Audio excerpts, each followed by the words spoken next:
எனதருமை நாட்டுமக்களே, வரவிருக்கும் நாட்களிலே ஒன்றன் பின் ஒன்றாக பண்டிகைகளும் சந்தோஷங்களும் நம் வீட்டுக் கதவுகளை தட்ட இருக்கின்றன. ஒவ்வொரு புனித நாளின் போதும் நாம் பொருட்களை வாங்குகிறோம்.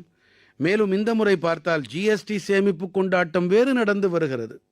நண்பர்களே, ஒரு உறுதிப்பாட்டோடு நீங்கள் உங்களுடைய பண்டிகைகளை மேலும் சிறப்பாக கொண்டாட முடியும். இந்த முறை பண்டிகைகளின் போது சுதேசிப் பொருட்களை மட்டுமே வாங்கி கொண்டாடுவோம் என்று நாம் மன உறுதிப்பட்டால் நமது பண்டிகைகளின் ஒளிவெள்ளம் பல மடங்கு பெருகிவிடும் என்பதை நீங்களே பார்க்கலாம். உள்ளூர் பொருட்களுக்கு குரல் கொடுப்போம் என்ற நீங்கள் தீர்மானம் செய்து கொள்ளுங்கள்.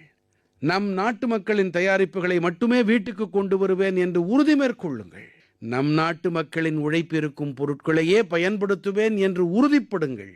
இப்படி நாம் செய்தோம் என்று சொன்னால் நாம் பொருட்களை மட்டும் வாங்கவில்லை, நாம் ஏதோ ஒரு குடும்பத்தின் நம்பிக்கையை வீட்டுக்கு கொண்டு வருகிறோம்.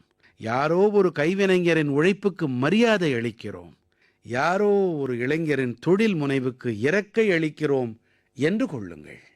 நண்பர்களே, பண்டிகைகள் காலத்தில் நாம் அனைவரும் நமது வீடுகளிலே தூய்மையை பேணுவோம். ஆனால் தூய்மை நம் வீடுகள் என்ற 4 சுவர்களுக்கு உள்ளே மட்டும் அடங்குவதில்லை. நண்பர்களே, நம்முடைய தேசத்திலே எப்போதும் விழாக்கள் நிறைந்திருக்கும் என்றாலும் தீபாவளி ஒரு மகா விழாவாகவே கருதப்படுகிறது. வரவிருக்கும் தீபாவளி பண்டிகைக்கும் உங்களுக்கு பல பல நல்வாழ்த்துக்களை தெரிவிக்கிறேன். இதோடு கூடவே நான் மீண்டும் ஒரு விஷயத்தை உரைக்கிறேன். நாம் தற்சார்பு உடையவர்களாக ஆக வேண்டும்.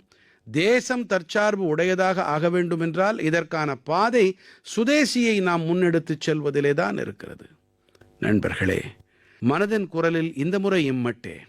அடுத்த மாதம் மீண்டும் புதிய விஷயங்கள், கருத்தூக்கங்களோடு நாம் சந்திப்போம்.